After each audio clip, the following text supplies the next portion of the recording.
पश्चिम बंगाल के चुनावी खेल में कल तीसरे राउंड की वोटिंग।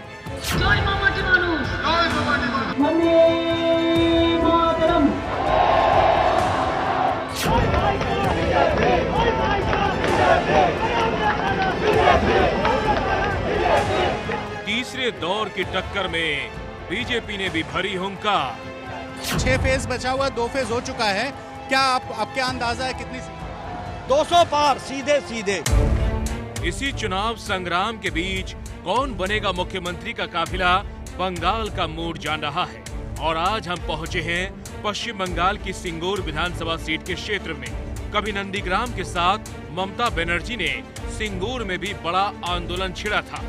मुहिम चलाकर ममता खुद सत्ता में पहुंच गई थी, लेकिन अब सिंगूर के मन में क्या है? तो बहुत अच्छा डेवलप हुआ है। हम लोगों का जो इलेक्ट्रिक का प्रॉब्लम था वो सॉल्व हो गया। हम लोगों का जो पानी का प्रॉब्लम था अभी तो चल रहा है, घर घर में पानी दे रहा है। यहाँ पर सरकार अच्छा है, बहुत ही अच्छा है। दीदी ने बहुत अच्छा काम किया है। हमारा जो लड़की लोग है यानी कि नारी सुरक्षा जो है यहाँ, उसके लिए दीदी ने कन्याश्री दिया है, शादी के काम पर रूपोश्री दिया है और किसान भाइयों के लिए भी बहुत कुछ किया है। हम लोग चाहते थे कि टाटा कारखाना यहाँ पे हो और हमारे जो बच्चे हैं वो भी काम मिले, हमको भी काम मिले, और मिलने भी वाले थे, बस कारखाना तो उठ गया। अब जो लोग वोट देने जाएंगे तो काम के आशा में ही जाएंगे। सिंगूर सीट पर इस बार बीजेपी और टीएमसी में सीधी टक्कर है, क्योंकि सिंगूर से 4 बार टीएमसी के विधायक रहे रविंद्रनाथ भट्टाचार्य अब बीजेपी में ही है और बीजेपी ने उन्हें ही उम्मीदवार बनाया है। तो टीएमसी ने भी इसलिए टक्कर में पूर्व मंत्री बेचराम मन्ना को टिकट दिया है। तो लेफ्ट ने अपने पश्चिम बंगाल छात्र संघ के अध्यक्ष सृजन भट्टाचार्य को मैदान में उतारा है। तो सिंगूर की जनता इस बार किसे वोट देगी, यही जानने के लिए शुरू हो रही है कौन बनेगा मुख्यमंत्री की आज की बहस।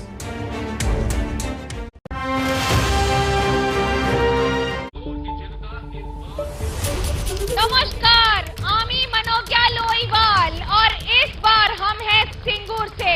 ये वो धरती है जिसने आंदोलन के नए आयाम तय किए हैं। ये वो इलाका है जिसने न जाने कितने दिनों तक इस आंदोलन को देखा है और आज भी इतिहास के पन्नों में सिंगूर की जमीन सदैव के लिए दर्ज कर चुकी है अपने आप को। लेकिन आज इतिहास के पन्नों में किस तरह से इतिहास बना है और इतिहास बनाएगा सिंगूर। आपको बता दें, हम हैं इस समय आलोक संघ में। सिंगूर में अभी थोड़े दिन बाकी हैं चुनाव में, लेकिन ये है वो बरगद का पेड़ जिसने न जाने कितने मौसम देखे हैं और एक बार फिर एक मौसम देख रहा है। और ये पंडाल सजा हुआ था जगदात्री पूजा का। बंगाल में पूजा को लेकर कितनी राजनीति हो गई है, लेकिन ये पंडाल अपने आप में बता रहा है कि पूजा खंडहर नहीं है, पूजा एक धरोहर है, भले ही उसके यहाँ पर ये अवशेष रह गए हों पंडाल के। शुरुआत करेंगे आज की बहस की। हमारे साथ हैं बीजेपी से बेबी तिवारी।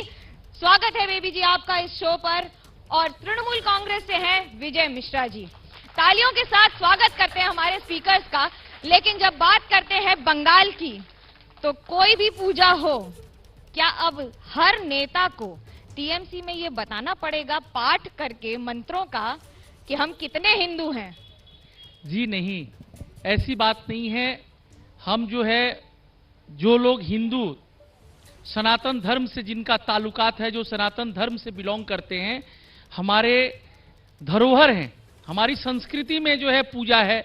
हम हमारे बहुत ऐसे जितने भी हिंदू धर्म को से बिलोंग करने वाले भाई हैं, चाहे वो तृणमूल कांग्रेस के नेता हों, कर्मी हों, तमाम बंगाल की यह संस्कृति रही है कि हम यहाँ बंगाल अपनी संस्कृति को हमेशा पालन किया है और हम कभी भी पोलराइजेशन की राजनीति नहीं करते।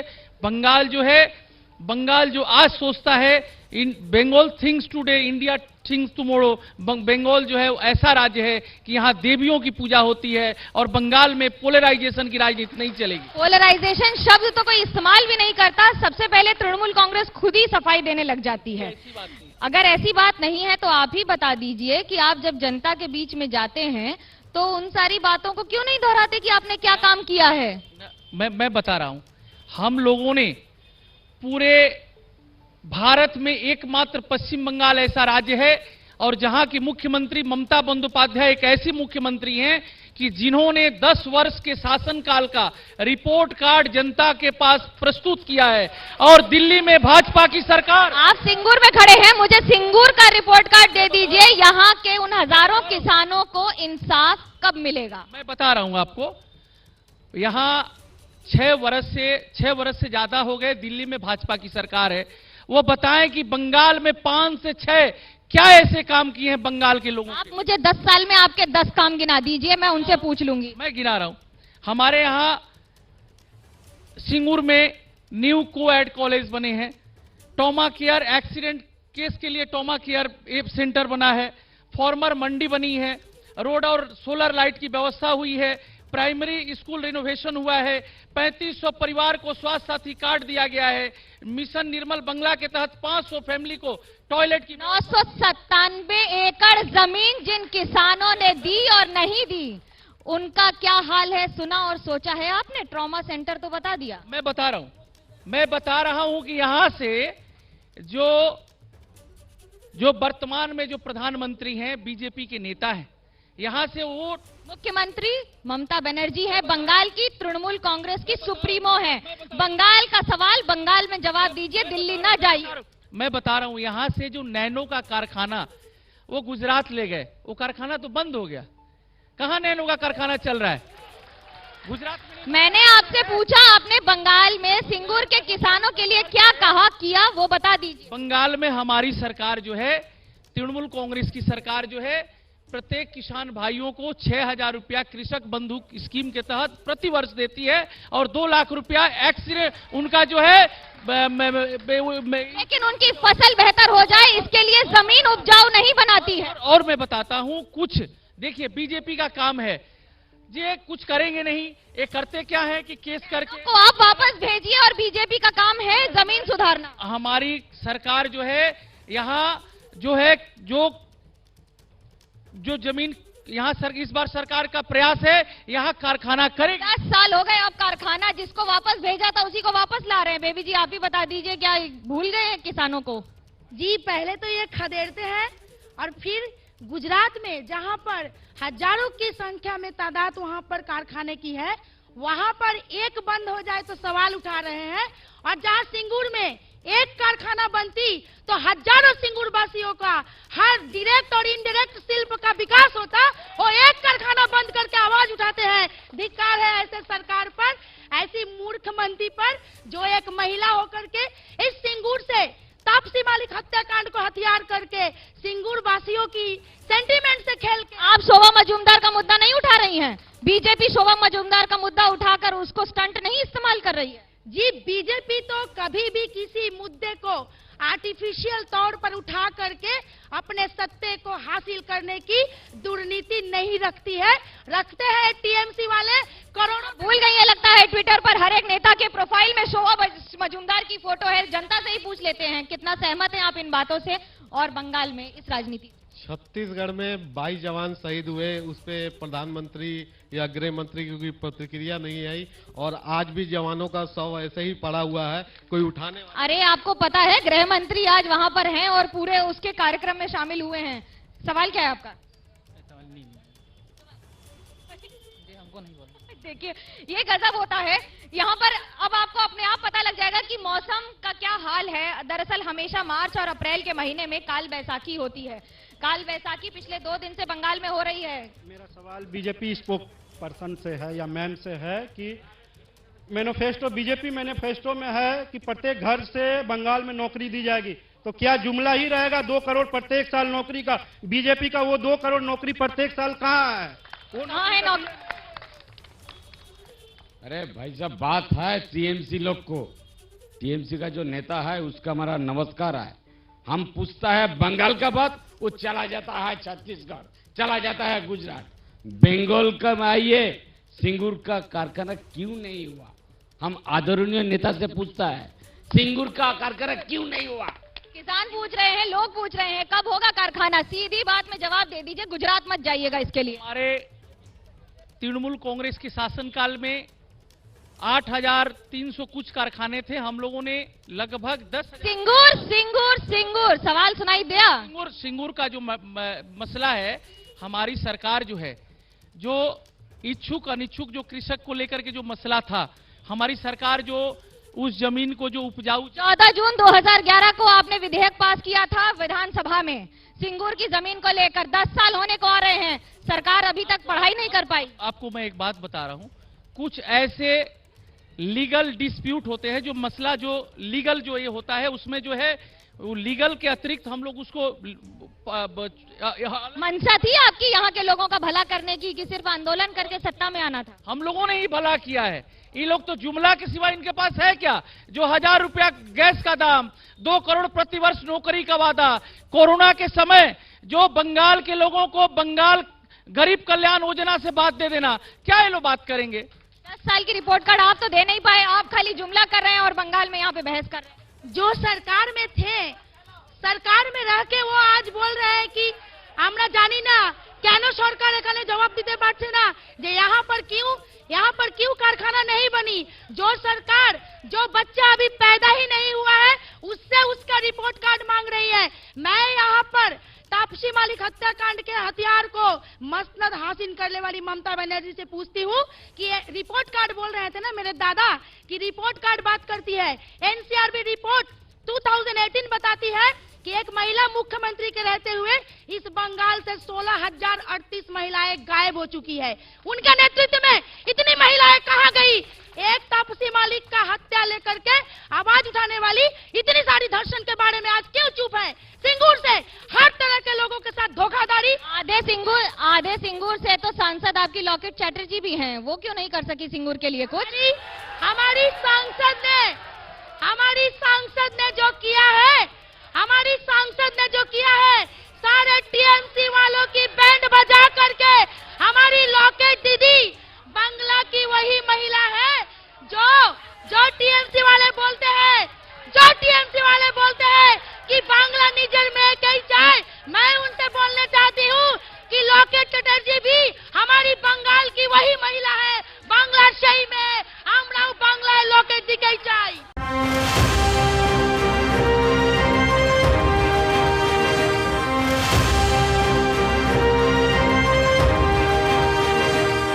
लगातार झड़ी जारी है, इस समय सवालों की जनता से ही पूछ लेते हैं। क्या है सवाल आपका? अभी के अभी जो बीजेपी के जो प्रतिनिधि हैं स्टेज पे, उसने बोला कि एक तापसी मालिक हत्याकांड के लिए ममता बनर्जी मुद्दा खड़ा किया। ममता बनर्जी हमारे दीदी हैं, बंगाल के एक आइडल है, उसने अगर किसी हत्याकांड पर मुद्दा खड़ा किया, ये क्या अन्याय है? अन्याय है, कोई सवाल कर लेना। मैडम मेरा सवाल बीजेपी से है, दीदी से है। वो बोली है कि जो सरकार अभी आई ही नहीं उससे क्या सवाल? तो आपकी तो 18 एमपी है, 18 एमपी के किए गए 3 कार्य ही बता दे। 3 काम बता दीजिए, सवाल बताइए। हम बोला है 2006 साल में तापसी मालिक जो होता है सब ওটা একদম পরিকল্পিত, ওটা যেভাবে করেছে সেটা শরীর দত্তকে নিয়ে গিয়ে সেটা তার শরীরটাকে 12টা বাজিয়ে দিয়েছে। টাটা চলে গিয়ে এখানে সব চুরি হয়ে গেছে। টাটা আসতে চুরি, যেতে চুরি, সব সময় চুরি করে সব ফাটিয়ে দিয়েছে। বাড়ি ঘর দোর বানাएंगा और कुछ नहीं बोलेंगा।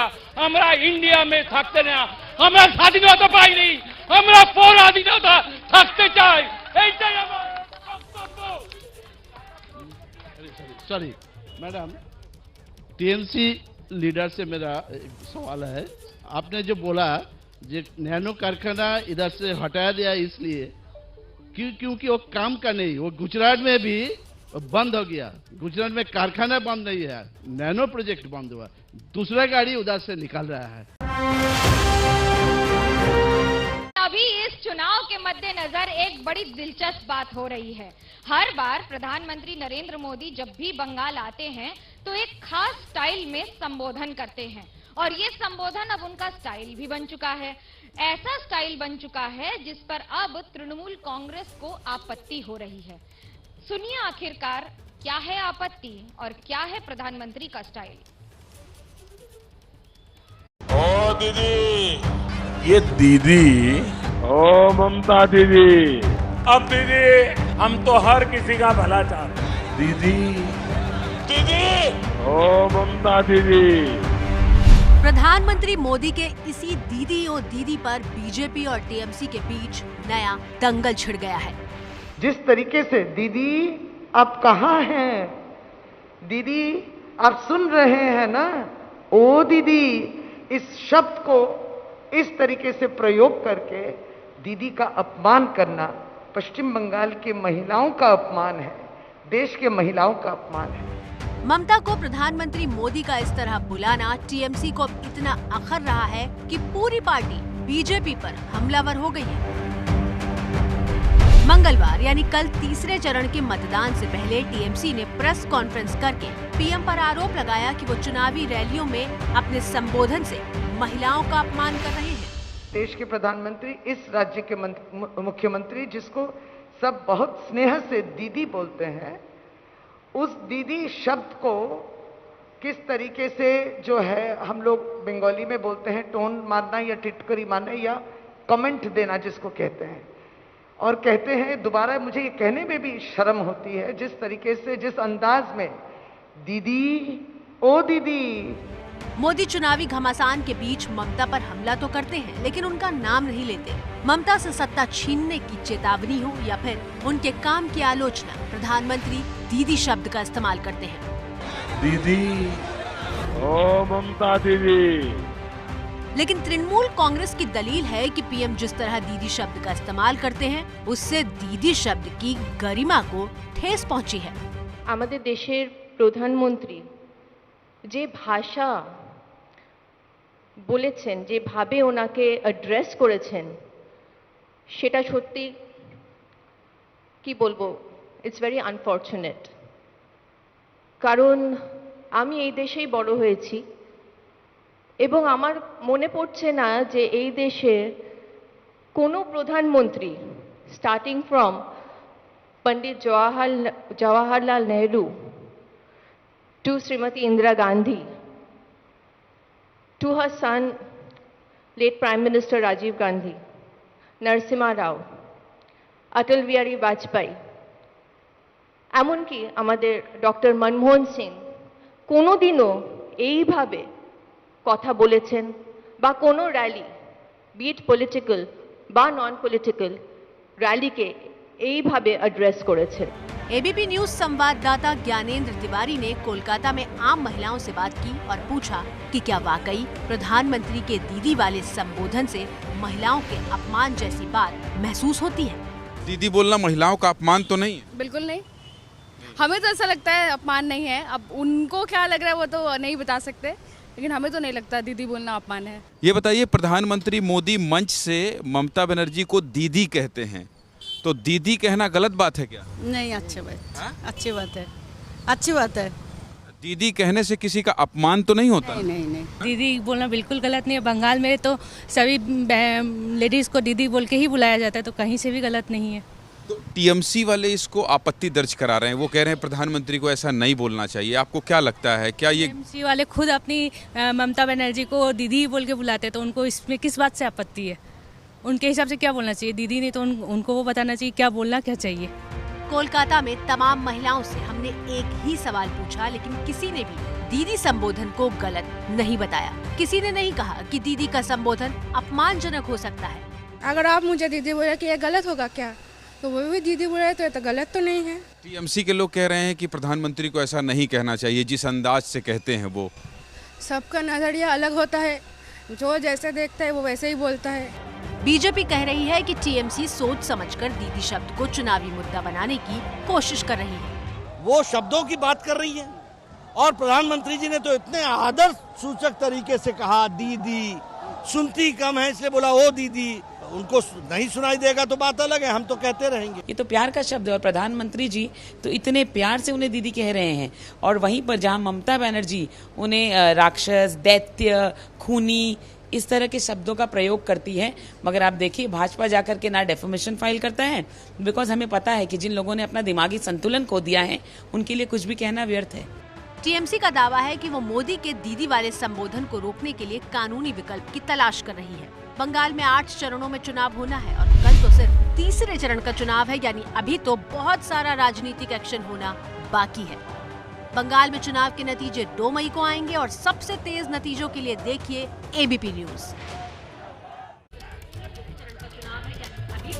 पश्चिम बंगाल में कल कई सीटों पर तीसरे चरण का मतदान है। हुगली जिले में भी कल इन्हीं सीटों के आसपास की सीटों पर मतदान होगा और चौथे चरण का मतदान की तैयारी के लिए इस समय प्रचार कई गुना ज्यादा तेजी से हो रहा है।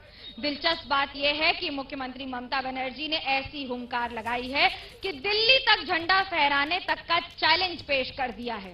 तो वहीं दूसरी ओर बीजेपी के राष्ट्रीय अध्यक्ष जेपी नड्डा कोलकाता में कैंपेन करते दिखे बाबुल सुप्रियो के लिए। लेकिन आज का फैक्टर सबसे करीबी और सबसे दिलचस्प था बॉलीवुड से आई हुई जया बच्चन, जो सांसद भी हैं लेकिन आज कैंपेन कर रही हैं तृणमूल कांग्रेस के लिए।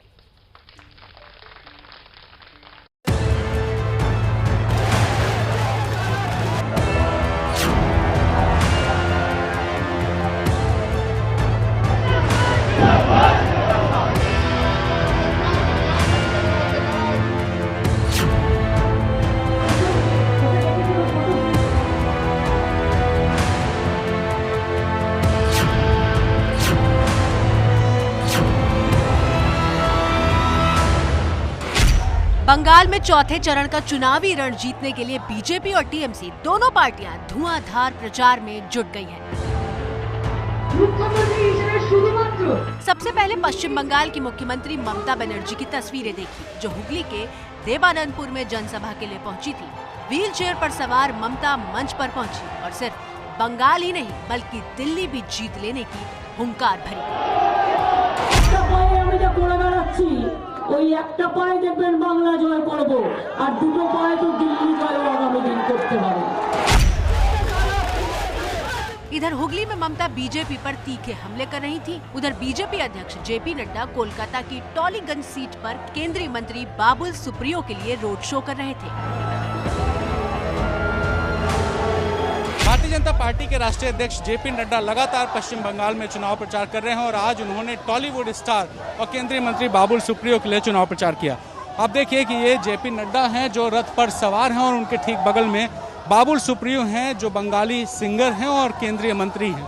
केंद्रीय मंत्री रहते हुए बीजेपी ने बाबुल सुप्रियो को इस बार विधानसभा में उतारा है। वो टॉलीगंज विधानसभा सीट से बीजेपी के प्रत्याशी हैं और इससे पहले वो आसनसोल लोकसभा सीट से चुनकर मोदी सरकार में मंत्री बने थे। ममता दिल्ली जीत लेने का दावा कर रही हैं, जबकि रोड शो कर रहे जेपी नड्डा ने आज फिर ममता से बंगाल छीन लेने का दावा किया।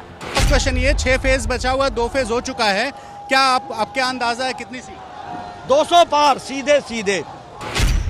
10 अप्रैल को बंगाल में चौथे चरण का चुनाव है। चौथे चरण में पश्चिम बंगाल के 5 जिलों की 44 सीटों पर फैसला होना है। कूच बिहार, अलीपुरद्वार, दक्षिण 24 परगना, हावड़ा और हुगली में चौथे चरण का मतदान होगा। बंगाल में चौथे चरण के प्रचार को रोचक बना दिया है जया बच्चन की एंट्री ने। समाजवादी पार्टी की नेता और राज्यसभा सांसद जया बच्चन ममता की पार्टी के लिए प्रचार करने कोलकाता पहुंच गई हैं। अखिलेश यादव के कहने पर जया 3 दिन तक टीएमसी के लिए प्रचार करने आई है।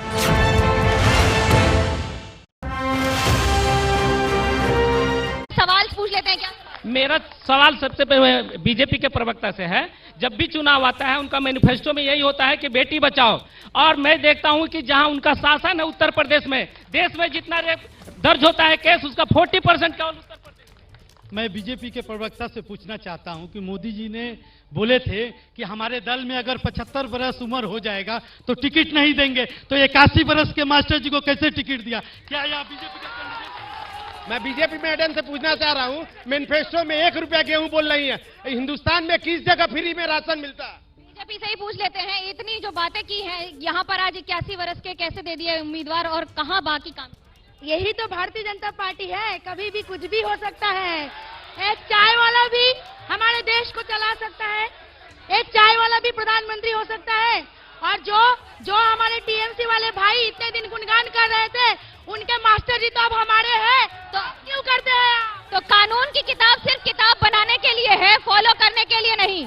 कानून की किताब बनाने के लिए। कानून जैसा वो बोल रही थी, बीजेपी की प्रवक्ता बोल रही थी बंगाल में महिलाएं, माताएं, बहनें सुरक्षित हैं। उनके जो राज्य हैं यूपी, इन राज्यों की तुलना में बंगाल बेहतर है और यहां सुरक्षित है। जहां तक कल कारखाने की बात है, हमारी जिस समय ममता दीदी जब यहां सीपीएम की सरकार थी, लगभग 1000 एकड़ जमीन में वो लोग कारखाना बनाना चाहते थे, जो फसल की जमीन थी। यही विरोध था कि कारखाना 100 एकड़ 200 एकड़ में बन सकता था, लेकिन विरोध तो हो गया। आज वही जमीन बंजर पड़ी है। आज किसान इंतजार कर रहे हैं कि आखिरकार उनको कब इंसाफ मिलेगा। लेकिन इस बार वोट है, इस बार देखते हैं चुनाव में क्या होगा। पिछली बार जो हुआ था वही या फिर उससे कुछ आगे। कल देखिएगा लगातार एबीपी न्यूज पर तीसरे चरण के मतदान पर हमारा लगातार कवरेज, क्योंकि चुनाव मतलब एबीपी न्यूज आपको रखे आगे।